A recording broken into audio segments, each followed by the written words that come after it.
Hello, everyone. Thank you for joining us for our virtual information session today. My name is Rogers, and I am a Senior Assistant Dean of Admission here at Hamilton College.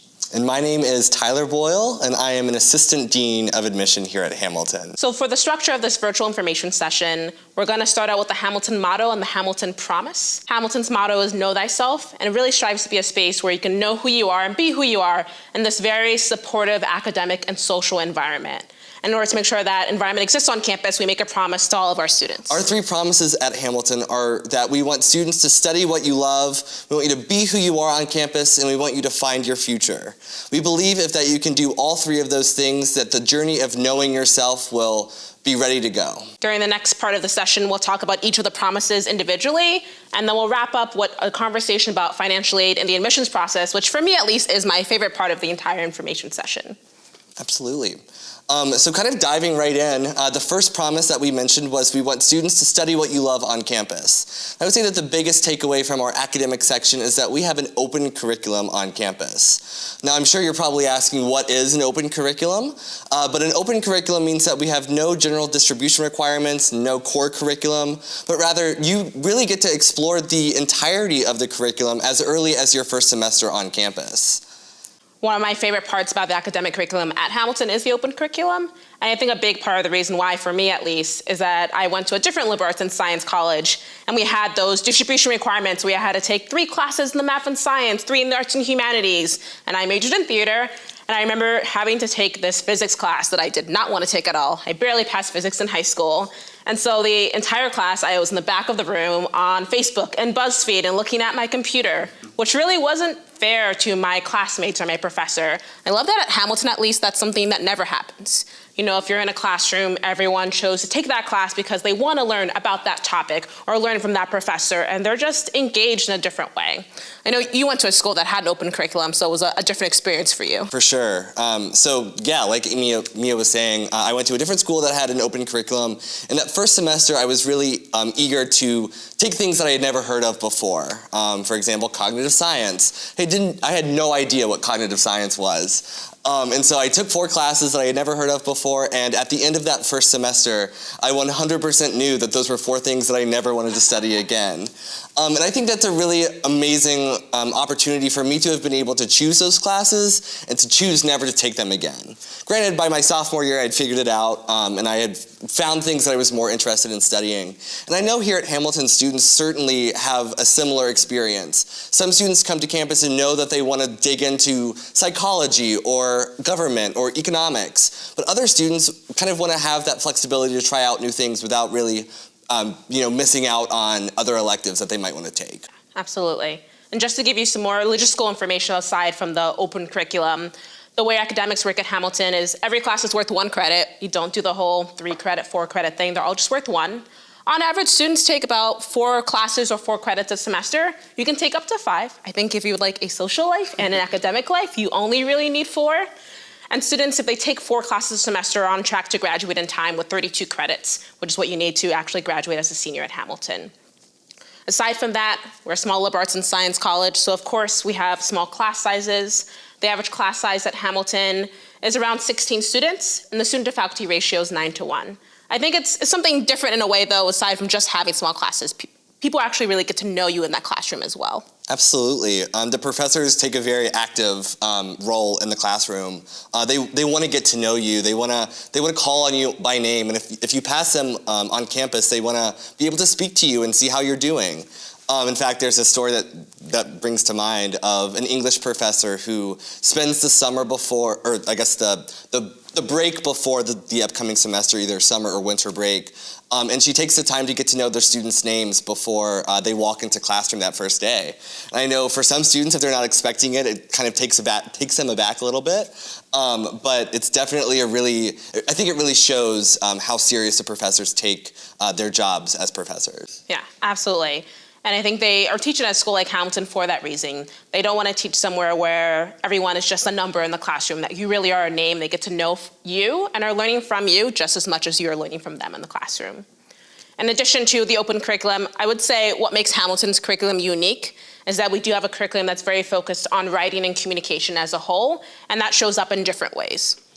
While navigating the open curriculum might be a little bit hard, we have what I like to say, some guideposts. And the first is a kind of a writing intensive guidepost, or you might know it as a requirement.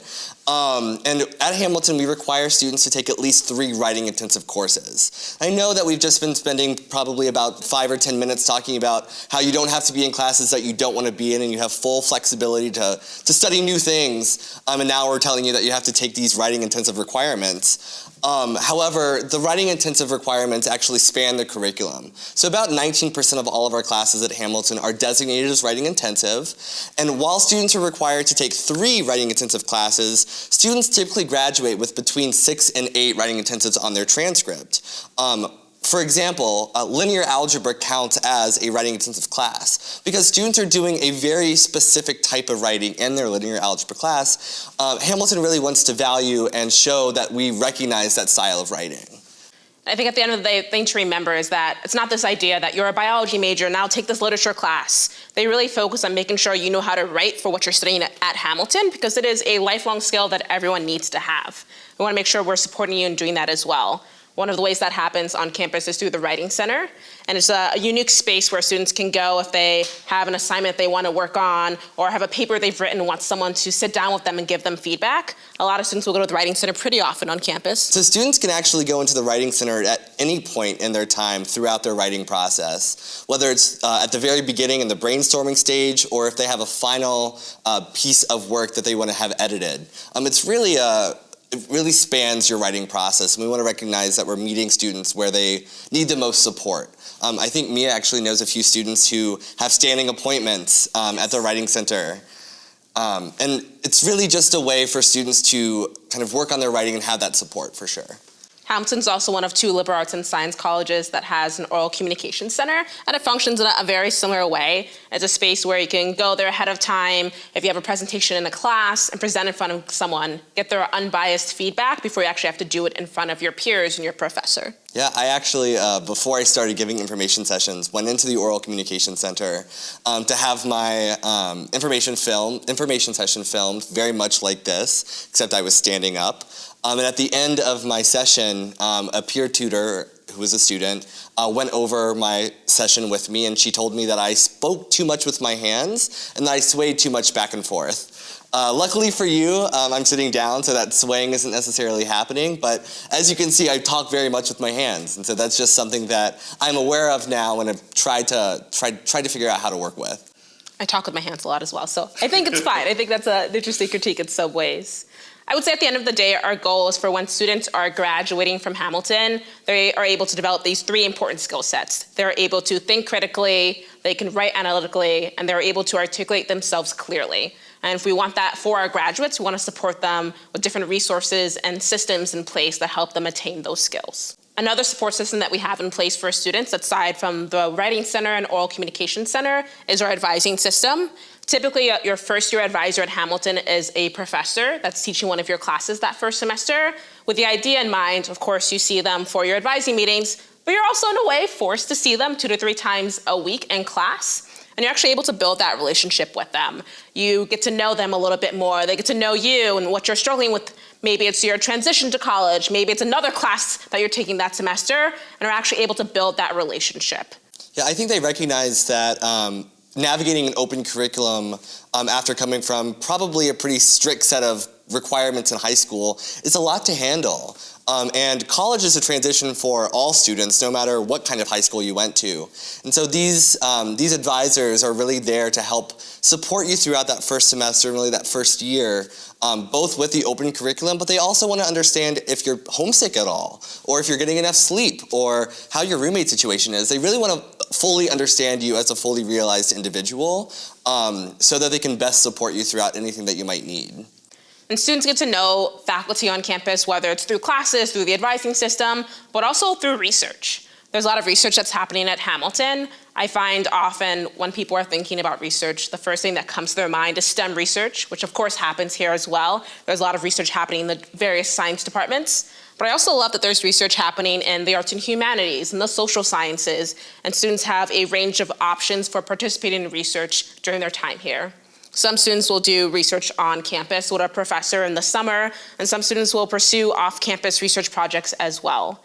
This past summer, Hamilton spent over $500,000 giving research stipends to over 200 students to pursue different research topics and research projects during the summer. Yeah, so like Mia was saying, off-campus research certainly happens. In fact, 2 summers ago, there was a group of geoscience students, along with a geoscience professor, who spent their summer doing an archaeological dig in Romania. They were actually studying human burial mounds, and they were taking various sediment samples. In fact, I believe they took about 70, that allowed them to understand what kind of activities were happening around these kind of mounds and kind of what was going on there. And it was a really cool research project that Hamilton helped fund, which was really, really cool for our students. Other ways that students kind of get involved in doing things like studying abroad in Romania is through our off-campus study options. I think the go-to phrase here at Hamilton is like, you love it here, now leave. Mm-hmm. And students are heavily encouraged to go and study abroad. About 67% of our students will go and study off campus in some way during their time at Hamilton. Yeah, I think it's, when people think about studying away, the first thing that comes to mind is international study abroad. Normally I would ask you to raise your hand if you're interested in studying abroad, but clearly we can't do that. But everyone should raise their hand. Yeah, if you want to participate, feel free to raise your hand along with us. In fact, students that choose to study on these programs actually take these programs very seriously. They sign a pledge that they will speak the language of instruction at least 23 hours a day. And the joke is that the other hour is so that they can call home and fill in their family and friends as to how their semester is going. And students actually take this so seriously that when our dean went and visited the students on one of the programs, they had actually hired a translator for the dean during dinner so they didn't have to break the pledge, which I think really speaks volumes to the Hamilton student promise. However, we recognize that these language immersive programs are not necessarily what all students are looking for if they're looking for an international study away program. And we actually have partnerships with over 100 other programs around the world for students who are interested in studying a multitude of things. For example, one of our interns went and studied in Chile. There was a couple of students who have gone to South Africa. Really, wherever your heart desires, we want you to be able to go. And students choose programs for a range of reasons. Sometimes they're choosing that program because they want to go to that particular country, sometimes because they want to study that particular topic. The off-campus study office really works with you closely to build this plan of what your study abroad experience is going to be like. There are also some study abroad programs that are not international. We have domestic off-campus study options where students will study in either New York City, DC, or Boston for the entire semester. I love these programs because the core of them is that you're doing this full-time internship or research experience while you're in that city. And so it counts as a full semester of coursework, and you also do a research project about your experience, and you're still taking a class with other Hamilton students in that city. But compared to the summer where you're competing for an internship with all the college students in the entire country, and sometimes internationally as well, and the fall or spring when we have these domestic study away options, you're competing against a smaller pool, so you have more options for your internship or research experience. But you also are there for a longer period of time. You're actually able to build a relationship with your supervisor and the people that you're working with.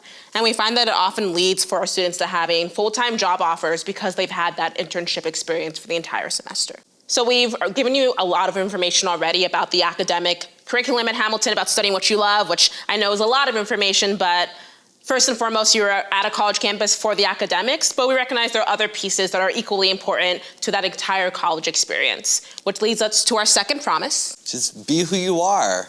It's definitely important to talk about the academics, obviously, but it's also important to know who our students are and where we're coming from. So I know that a lot of students typically ask me what is a typical Hamilton student. I always like to say that Hamilton students are atypical. They are atypical in so many ways. What I always think about Hamilton students is that they're students you can't put in a box. Like you'll find on campus someone who's a lacrosse player but also participates in the theater performances, or that neuroscience and creative writing double major. Students at Hamilton feel that they are able to explore all of their different interests, even if they don't make sense to us, and are really able to do that during their 4 years on campus and are supported by the community here while they do that too. And kind of going right off of that, we have a very diverse student body as well. Students are coming from 45 states and 46 different countries. About 25% of our students self-identify as United States students of color, and that number jumps to about 30 or 31% if you include international students in the mix. 15% of our students are first generation and their family to attend college, and about 50% of our students are on some form of need-based financial aid. I think a big reason why we have such a strong community on campus is that we are residential, so students have to live on campus all 4 years. I find that sometimes when I'm traveling to visit high schools in the fall, people kind of freak out about that, but I really love it because you're actually able to build this connection with everyone who's on campus.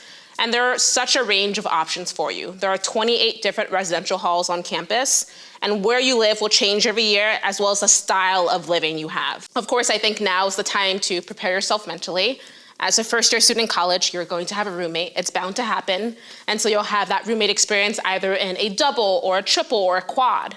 And as an upperclassman, you typically will live in an apartment or a suite or a house, which is more adult-style living, and you'll get that full range of experiences. I think undoubtedly you will have better housing at Hamilton as an upperclassman than after you graduate from college, especially depending on what place you're planning to move to after graduation. The housing market is pretty rough in certain places in the United States as well as internationally as well. For sure. But obviously students are not just living here, students are also eating here. So I think it's a great segue to talk a little bit about dining. So here at Hamilton, we actually have two dining halls. We have Commons and McEwen. And McEwen is kind of they have vegan Mondays. They have kind of, if you have a food allergy, McEwen is the place to go. But those are the two standard kind of dining hall options. However, those are not the only dining options we have on campus. We also have two coffee shops that are definitely a step above Starbucks, I would say. I remember especially at Cafe Opus One that students are always eager to get their fresh baked cookies. And so those two coffee shops are really great study spaces for a lot of students for sure. We also have a smoothie bar on campus, but I think my personal favorite dining option is our diner, which is kind of your standard 50s-esque diner, and kind of has diner-ish food. It's mostly fried food, chicken tenders and fries, and it's also open late on the weekends where students certainly like to go and hang out late at night. And if you're really feeling it, they even have a jukebox for students to play. So it's really a really fun environment to be in. But I know people are always asking us, how is the food on campus? And I know both Mia and myself pay our own personal money to eat the food on campus, which I think should speak volumes to how good we think the food is. Yeah, absolutely. I think the food here is amazing. My favorite place to eat is probably Cafe Opus because I'm pescatarian and everything they serve is vegan and vegetarian. But I think like all things in life, by the time you are a senior at Hamilton, there's only so many times they can surprise you with the Vermont cheddar mac and cheese. And you're like, all right, I'm done. I want something different. And I find that's when most students will downgrade their meal plan and cook more meals in their apartments as upperclassmen. So you do have that balance as well with dining. For sure. But I think it's important to know that students aren't only coming to Hamilton to study, eat, and sleep. Students are also coming to live and be part of the Hamilton community. I think for me, one of the biggest things that showcases the Hamilton community is the fact that we have over 200 clubs and organizations on campus. And our two most popular clubs currently include Havoc and the Hamilton Outing Club. Havoc has kind of a misleading name. It is our community service organization. I would say most students at Hamilton, if they participated in service during their 4 years of high school, do that all 4 years here as well. And they participate in a variety of service opportunities. Some students will do work with Hamilton Reads in the local school district. Some students will volunteer at the local animal shelter. And Havoc will also host these service days where they'll have multiple service sites and people get involved in the local community in different ways. But I think the big focus there is through outreach. And they work very closely with the COOP, which is our outreach center on campus, and they help organize, for example, transportation for students. So if you have a license already, you can use the Hamilton COOP car and take it to your service site where the car is free for you to use, the gas is free, and it's accessible. And for our students who don't have a license yet, they will actually pay for you to take an Uber or a Lyft to your community service site to make sure you have the opportunity to be involved if you want to. Yeah. And the other really popular club on campus is, like I said, the Hamilton Outing Club. And because we are so well surrounded with nature and we're not too far from the Adirondack Mountains, the Hamilton Outing Club certainly loves to take advantage of the outdoor experiences that are close by.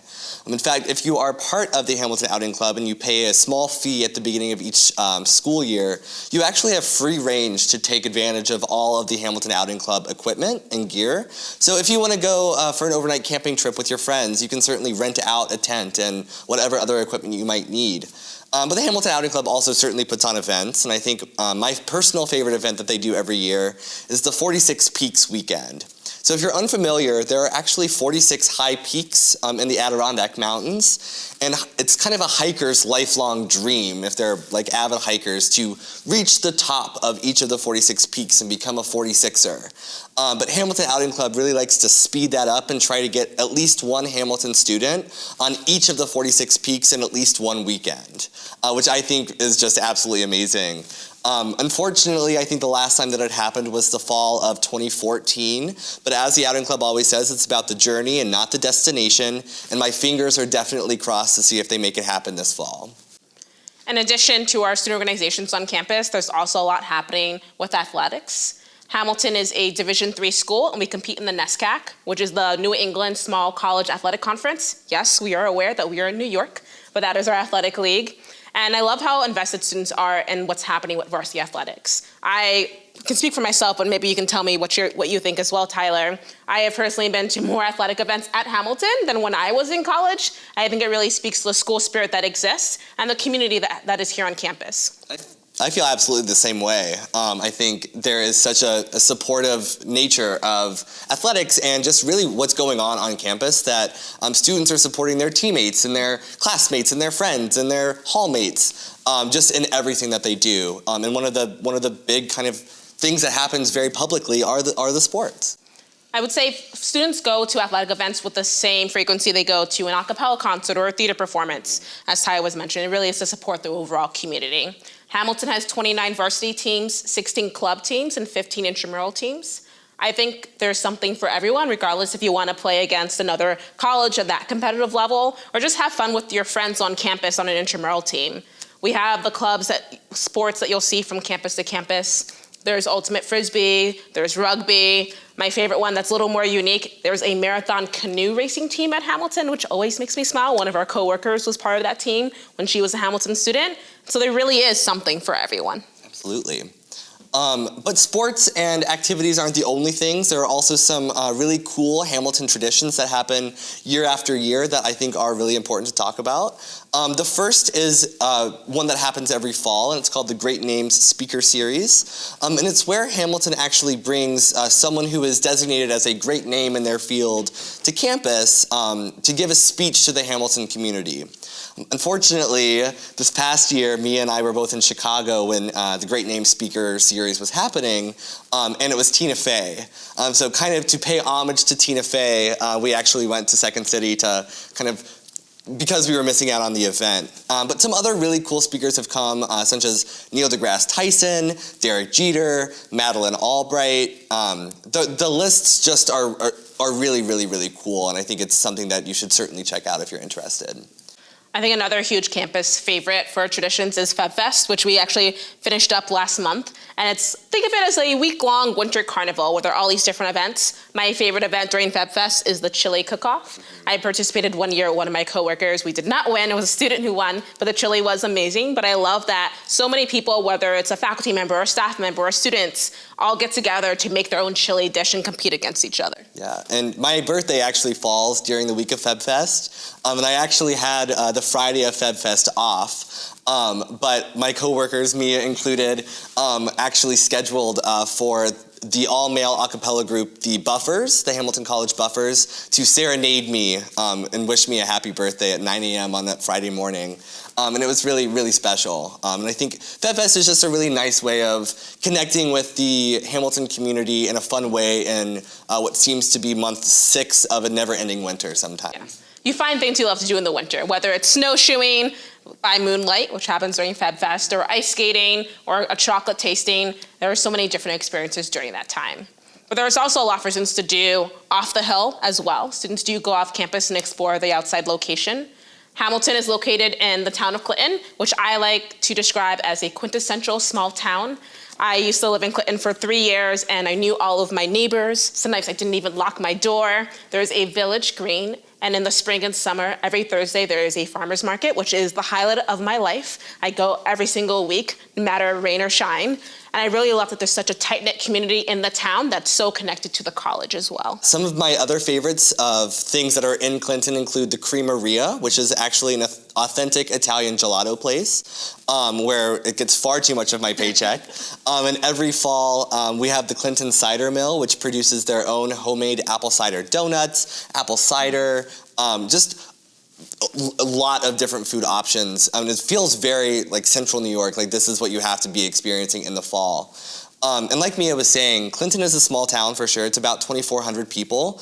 But I'm originally from a small town in north central Kentucky of about 6,000 people. And when I was looking for jobs post-graduation of college, I was like, I will never move to a small town ever again. And now I'm living in a town that's about the third of the size of my original hometown. And I think that should speak volumes to how great I think Clinton is. Aside from the town of Clinton, there's also a lot in the surrounding area. There's the suburb of New Hartford, as well as the city of Utica. The city of Utica, in comparison to like a large city like New York City, is a small city of 60,000 people, but still a city. So I always find that I run into students in the surrounding area, typically when I'm getting food, because I'm a huge foodie, I love to eat. And so I'll see students when I'm getting Lebanese food or Greek food or getting pho somewhere. And I also find students in other places. I meet students a lot of the time in the fall where their bucket list item for college is where's the closest Chipotle and Panera. If that is you, there is no shame, maybe a small amount of shame. It's absolutely fine.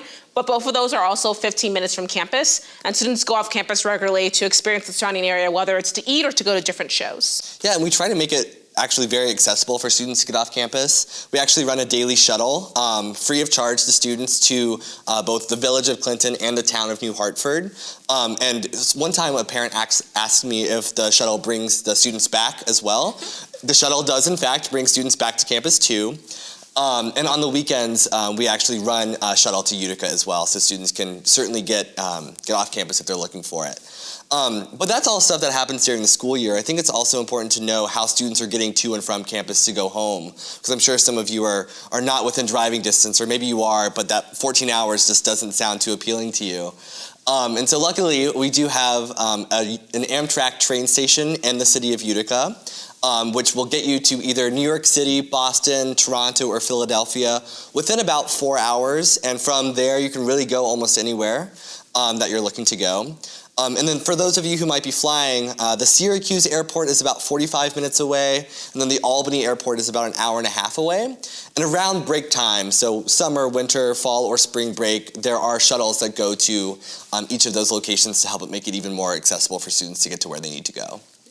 I know location comes up so often for our students when they're looking at Hamilton, but everything that you would want in the vicinity is actually there. I'm from New Jersey originally, and I like to compare it to where I grew up. It feels like suburbia. There's a mall, there's a movie theater, there are different places to go shopping.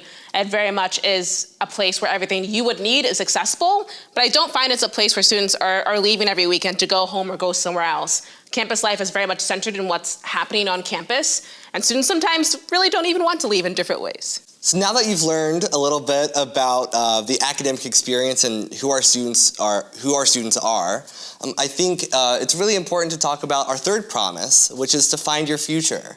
Now I know probably sitting, watching this, thinking about applying to college or enrolling in college this fall, it's kind of a lot to also be thinking about what's going to be happening 4 or 5 or 6 years down the road after you've graduated from college. But I think it's definitely a reality that a lot of our students are thinking about on a day-to-day basis. And absolutely, your families are thinking about it even if you are not yet.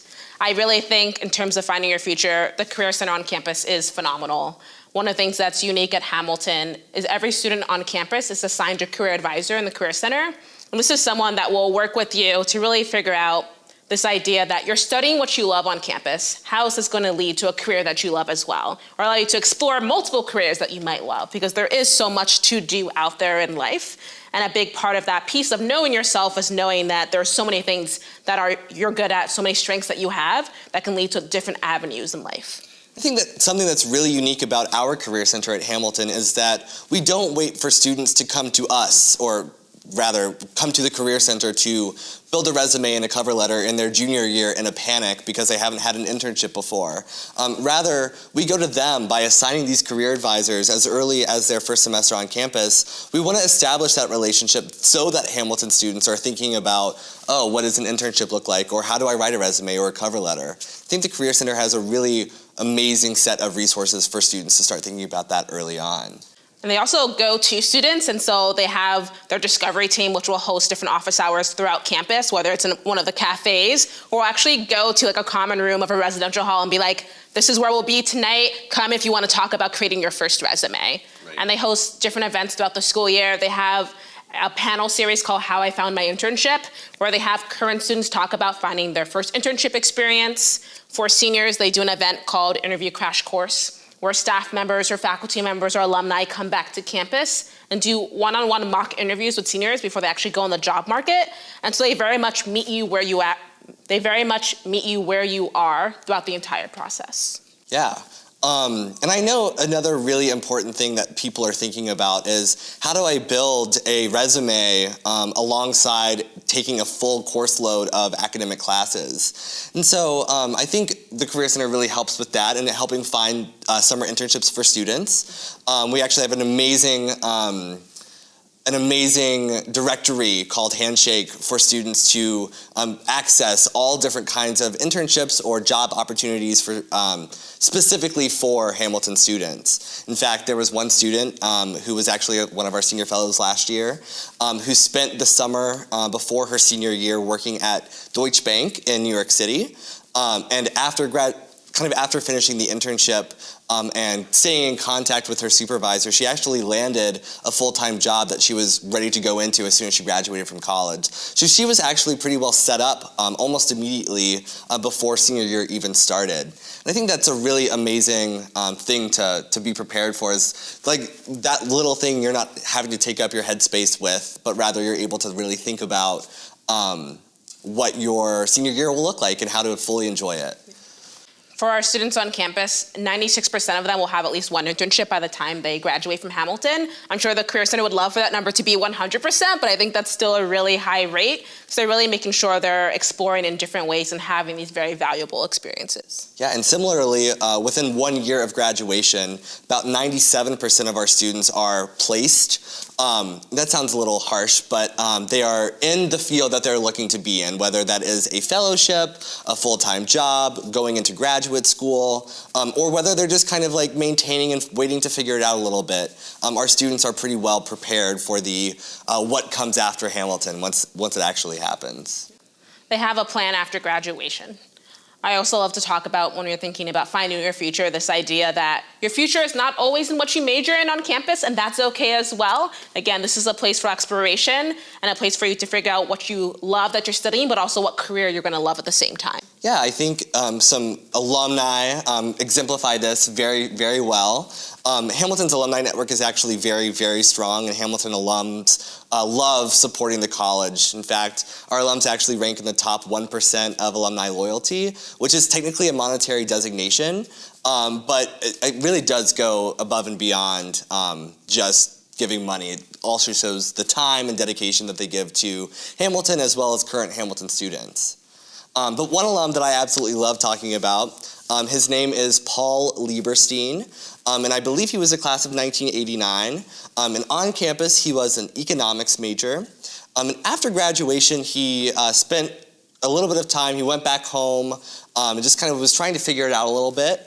And he ended up becoming an auditor for a bank.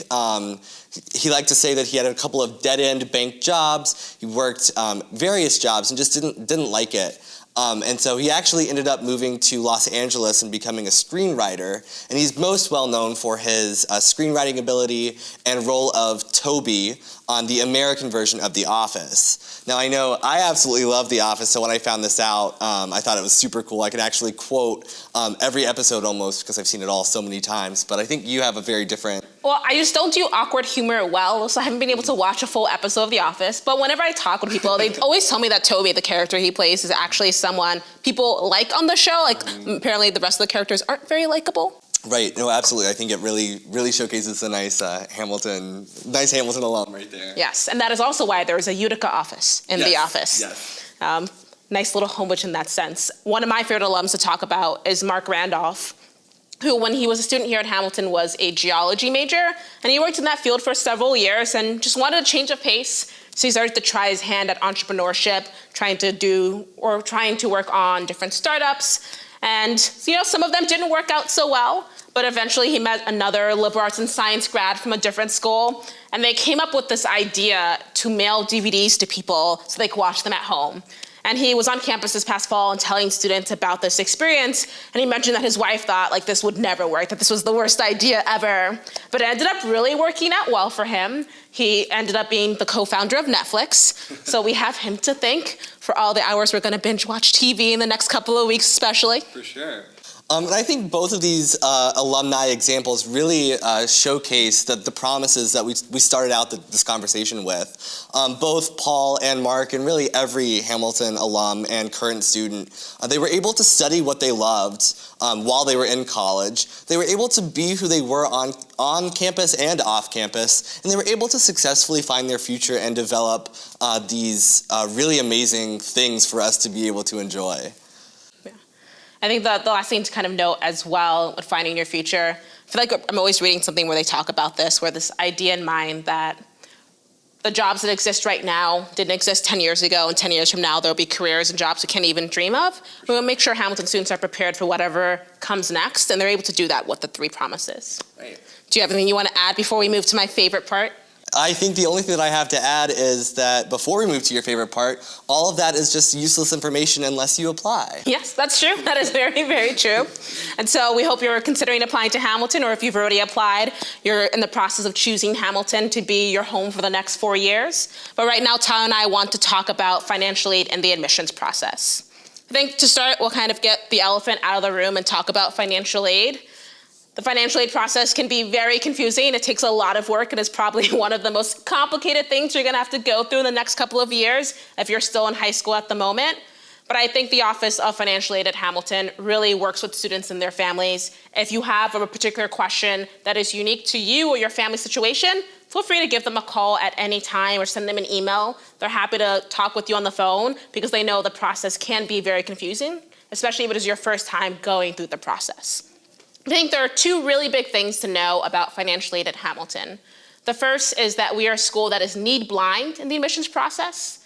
And that basically means that when Tyler or I are reading an application, we don't see whether you're applying for financial aid at the same time. All we care about is, can you do the work here academically at Hamilton? And would you be someone that can really contribute to our community? And so I'm really grateful that it's not an evaluative factor at all for us, how much you can afford to pay for college, and that we can really focus on these other pieces and factors that we really think highlight who you are as a person throughout the entire process. Right. I think the other thing to really know about the financial aid process is that we meet 100% of demonstrated need for all of our admitted students. So that means whatever your family can afford to pay, or rather whatever your family can't afford to pay, that is determined by the FAFSA and the CSS profile, we will offer you a financial aid package that covers everything else, and we won't leave a gap in between the 2. And your financial aid package will be made up of various Hamilton scholarship, a small subsidized loan, and if eligible, a work-study allowance. I think the end goal for us is to make sure that any student who wants to come to Hamilton, we want to make sure it's going to be affordable for them. And going back to what Tyler mentioned earlier, that's a lot of what we were able to do because of our alumni network. That top 1% of alumni loyalty is a lot of financial loyalty in providing scholarships and grants for financial aid. Right. If you're really curious as to what that looks like for you and your family, we definitely recommend going online and filling out our net price calculator. It's this tool that you can use to kind of give you a guesstimate of your financial aid package. I've done it before just for kicks. Have you played around with it? I have, yeah. And I think it does a pretty good job of giving you that estimated financial aid package and can help you take a look and see what that's gonna look like for you. Because Hamilton is a school that is need blind and meets 100% of demonstrated financial need, We only offer need-based financial aid, so we don't have merit scholarships or athletic scholarships, so the net price calculator can be very helpful because our financial aid is entirely based on your family's income. But that being said again, the information about financial aid doesn't really matter unless you choose to apply. So I think we'll spend a little bit of time talking a little bit about the admission process so that you can fully understand how to put together a great application and stand out in our Hamilton's process. I think the first thing to note is that Hamilton has a holistic review process. Maybe you're tired of hearing this from colleges, but I promise it is absolutely true. We read every single application from start to finish, and I love that. I feel like I really get to know the students in my territories when I'm reading their application. I am that creeper, like come August during orientation where people are walking around with their families and I see someone's name tag and I'm just like, oh my goodness, how are you? How's debate? How's your dog? And they kind of look at me like, who are you? And so I have to work on introducing myself first. But I love that I get to know them to that level, and that's really the goal of the application. You want to make sure that when we're reading it, either we feel like we just met you or we can't wait to meet you in person. And that is why it's a holistic, so we can really get the sense of who you are as a whole person. That being said, we also really like to meet students where they are, so we actually accept 3 different applications. We accept the Common Application, the Coalition Application, and the QuestBridge Application. If you've only ever heard of one of those applications, that's the one you certainly should apply with. But if you've heard of all 3, please pick your favorite one. We don't want you to have to do extra work for our end. We really have no preference in which application we receive. However, some of the required things that we do look at, we do require a transcript.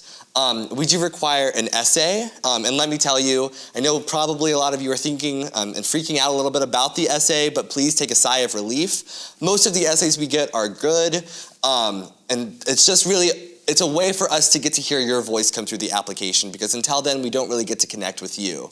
So please be your authentic self in the essay. And then we also require 2 recommendation letters, one from a guidance counselor and one from a core subject area teacher. The last thing that we do require is testing. I think Mia will talk a little bit more. So Hamilton's unique in our testing policy in that we are a test flexible school. So we are not test optional. You do have to submit test scores, but we are flexible in what that looks like for you. For some students, that means submitting the SAT or the ACT. If you've taken either exam multiple times, we'll super score for both the SAT and ACT. But we also have this 3 test option where you can submit different types of standardized test scores. You could submit SAT subject test, AP scores, or if you're already taking your IB final exams, you can submit your IB final exam scores as well. And we'll mix and match them to create the best possible composite for you. One score has to be quantitative, so math or science. One score has to be verbal or writing. And the last score can be anything you choose. And we'll mix and match in different ways when we're reading applications. Sometimes I'll take the math section of someone's SAT, their AP English score, and their AP US history score and use that for their testing. Or we can take the writing section of your ACT, which is not required, but if you had taken the writing section, your ACT writing section, AP calculus, and what was a popular one you saw this past year? I would say AP Spanish was a pretty popular one too. And AP Spanish, and use that for your testing. I think it's in your best interest, honestly. Just send us everything. It is our job to advocate for you. And so the more information you provide us with, the more we can tell your story during the committee process. And you can self-report your scores to Hamilton, so it's not gonna cost you anything to send them to us. I think that brings us to our deadlines. Yeah. So Hamilton is a school that only has early decision and a regular decision. Early decision is the one that has that really big, important word. Tyler? Binding. It is binding. You can only apply to one school early decision, and so make sure the school you're choosing is your top choice. Hamilton's early decision deadline is November 15th. January 1st is also our early decision 2 deadline, so we have 2 rounds of early decision. And January 1st is also our regular decision deadline as well.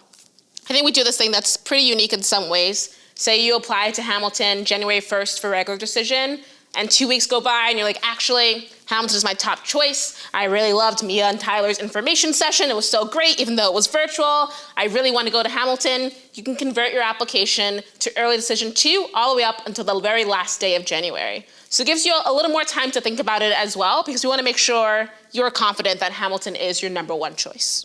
Absolutely. And I think that covers everything that we had to talk about, right? Yeah, absolutely. Yeah. Thank you so much for tuning in. If you're feeling eager and want to reach out to your admission officer and say hello, feel free to find that on the Contact Us tab of our website. Thank you so much, and enjoy the rest of your day. Bye.